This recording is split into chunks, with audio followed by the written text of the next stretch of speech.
Welcome back to ADHD Whiskey. My name is Matt. Today, we're doing a bit of a head-to-head, a bit of a one-on-one, a bit of a bourbon skirmish, as we call it around here. Today, it's the 2025 releases of Jack Daniel 10-year and Jack Daniel 12-year facing off in this garage.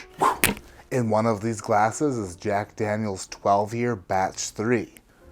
In another one of the glasses is Jack Daniel's 10-year Batch 4. Which one is which? I don't know, but to make it even more confusing, I'll spin this Julie-like wheel of confusion around several times to confuse myself further. And by confuse, I mean confuse.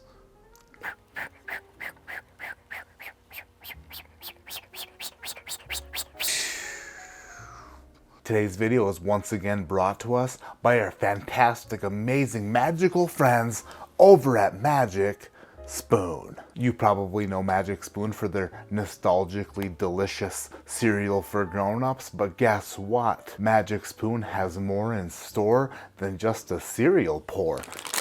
They've got these treats, and they have this high-protein, extremely low-sugar granola. So whenever you're craving a high-protein, low-carb treat, you'll have one. Fashola. Both the Magic Spoon treats and the granola come in a wide variety of flavors. And they fit a wide variety of diets. With 11 to 12 grams of protein, 1 gram of sugar, and 1 to 2 grams of net carbs, you'll always get the fuel you need on the go with these Magic Spoon treats, my bro. They have chocolate peanut butter and double chocolate and marshmallow, but my favorite is this son of a gun, the blueberry muffin. These babies are crispy and crunchy and airy without the chewy-iness of typical protein bars. It's the ideal protein on the go. Between the granola and the cereal and the bars, you will not have to look far to satisfy your craving for a delicious treat or meal with macronutrients that are ideal. So go to magicspoon.com/ADHD or scan this QR code on the screen. Use code ADHD at checkout and you'll save $5 off your Magic Spoon order.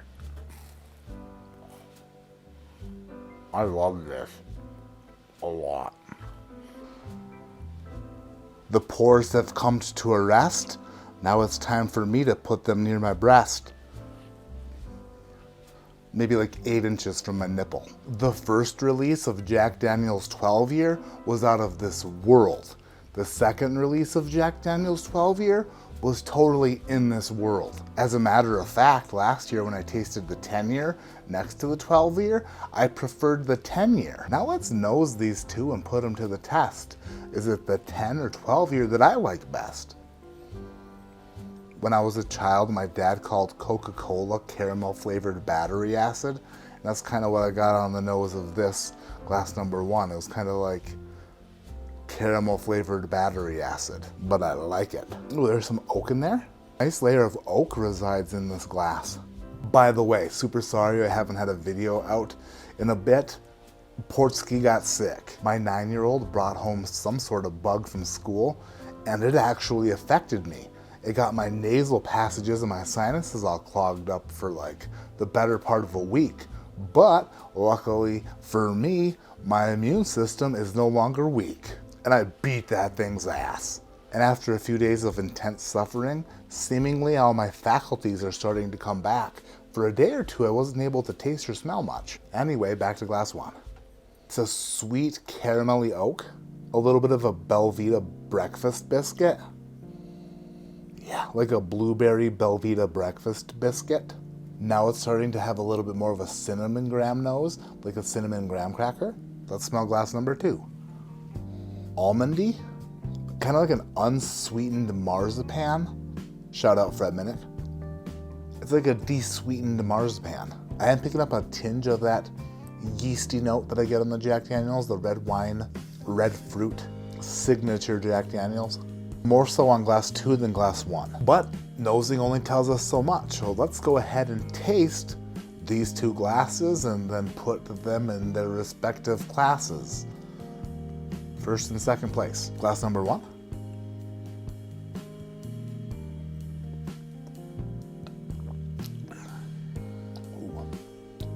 Hello. Come on in. The temperature's set to a balmy 98.6 degrees inside of my mouth, and you'll love it. Yes. The Jack Daniel's profile that I did not pick up on the nose is abundantly available on the palate. I need to taste through some red wines to decipher which red wine I feel like this Jack Daniel's tastes like. If you told me that Jack Daniel's aged their whiskey in barrels that were staved with X red wine staves, or like had some sort of red wine manipulation to them, I would totally believe you. And then I would yell very loud so that the entire YouTube could hear me that I told you it tasted like red wine. I told you, everybody. But I have never ever had a straight whiskey that tasted so finished, so red winey, that has nothing to do with red wine at all. Super interesting. Glass number 1 was big and expansive. It was kind of like Conor McGregor went by in his gigantic Lamborghini yacht at about 40 miles per hour in a no-wake zone, and your tiny little vessel was tied up on the seawall, and then the giant wake from that Lambo McGregor yacht just came and destroyed your boat. It just beat your boat right up. Glass number 1 is an enveloping, overwhelming wave of flavor. It's a wave of flavor that kind of cascades over everything in your mouth, and then it goes back out. The second sip seems to be a bit thinner, a bit lighter, which is typical for most second sips of whiskey. You don't necessarily get the same wow that you got on the first sip. The initial sip is usually what brings the wow factor, unless you're talking about some crazy whiskeys that keep bringing the wow. But seemingly on the second sip of glass 1, the wow has settled down a bit, but it is still nice, it is still delicious. It's a red wine and red velvet cake, a very cooked down Jack Daniel's flavor profile in a really nice concentrated way. Now let's go to glass 2 to see if glass 2 does what glass 1 does better, worse, or different. Glass 2.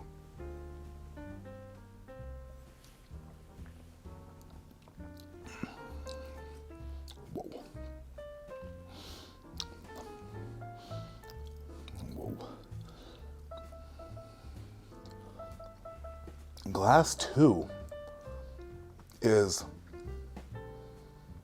has a lot more oomph in it.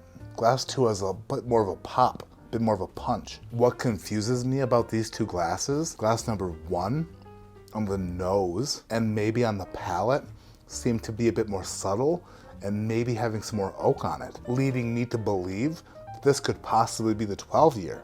However, tasting glass 2, the one that was the bigger yeasty beastie, the one that had that more Jack Daniel's pop on the nose, has much more of that Jack Daniel's pop on the palate, and it could seemingly be higher proof. And in this situation, the Jack Daniel's 12-year is 107 proof, where the 10-year is 97 proof, making my theory of this being the 12-year completely wrong if this is the higher proof offering. Weird.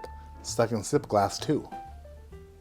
Glass 2 is shinier and brighter. It's more pungent. It is more pointed. If we're comparing roofs, glass 2 is an A-frame and glass 1 is more of a dome as far as how they feel on the palate.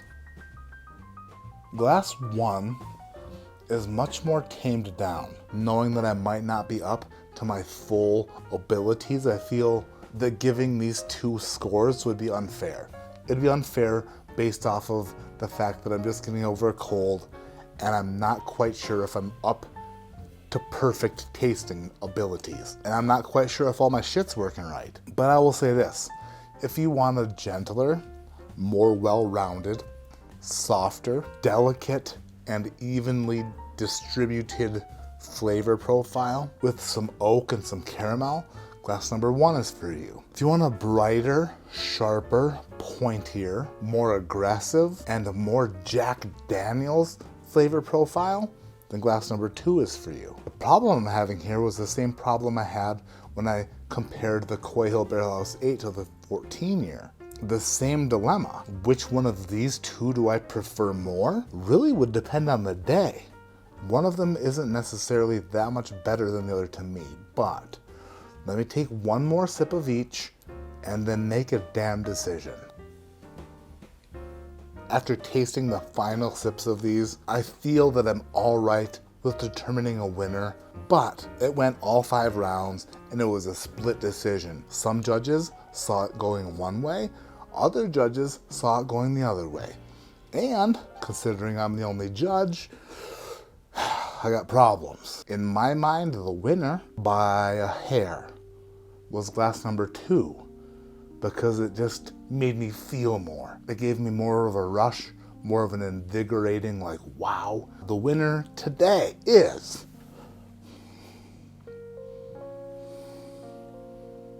the 12-year.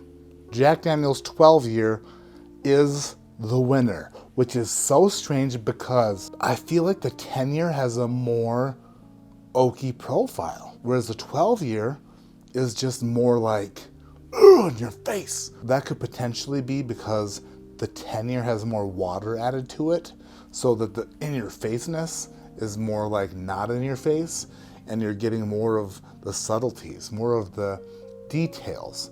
Maybe, some would say, the intricacies of the details in the 10-year, whereas the 12-year at 107 proof is just more of a monster, more of like something that you'd wake up to in the middle of the night and worry that it were in your closet. And then when you went to go investigate and you turned your flashlight on, you saw it there. And then you were like, you don't scare me. As a matter of fact, I'll drink most of you. And then you did, and then you fell right back asleep because you drank a lot of Jack Daniels. That's gonna do it for this bourbon skirmish. Jack Daniel's 12-year batch 3 edges out the 10-year batch 4 today. Thank you so much for watching. My name is Matt, this is ADHD Whiskey. This was a bourbon skirmish. Like I always say, keep your head in the clouds, but your mind on watching this Whiskeyland documentary on Barrel King. I know some of you get sick and tired of me talking about Barrel King, but if you knew Barrel King's story and you saw the people behind the brand, if you saw the Barrel King team and what made Barrel King come to existence, I feel like you would appreciate them more and you would appreciate my relationship with them more. Therefore, after you watch this, in the link in the description of this video is an awesome 26 or 27 minute documentary shot by Whiskeyland TV. Do I cry every time I watch it? Yeah, I cry quite a bit. I think that you will understand a bit more why I'm so passionate about the people I work with. And if you don't understand that after watching this video, then you were born with a heart 3 sizes too small. It's also gonna pop up right here on the end screen of this video. So all you gotta do is click it. Just click it right there. Just click that, watch that. I love you all. Thank you so much for watching. I'm out of here. Have a great day, great evening, great night. When your kids get home from school, make them wash their hands. Because holy shit.